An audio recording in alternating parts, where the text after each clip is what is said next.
Talk about the border force strike around the country. They're not doing themselves any favours in terms of their public relations with families heading off on the school holidays, are they?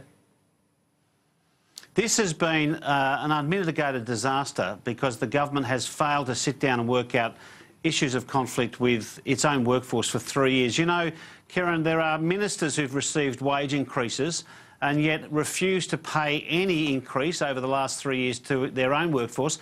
Even the brave men and women in that agency who have put their lives on the line are not receiving an increase because of the ideological attack upon provisions in the current enterprise agreement. Now, what we've said is we want the parties to sit down and talk.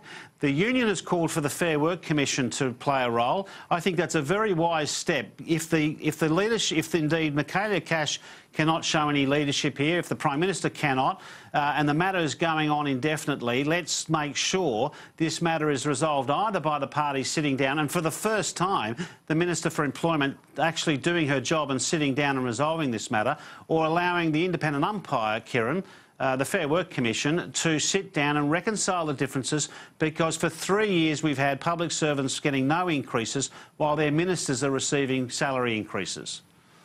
The Public Service Commissioner has, well, he says it's disappointing what the unions are doing in this regard, and says that it's not helping the situation in any way in terms of these negotiations. Do you understand his frustration in this? Well, John Lloyd comes with ideological baggage. He's an old right-wing warrior, and he wants to fight. He likes fighting. He likes conflict.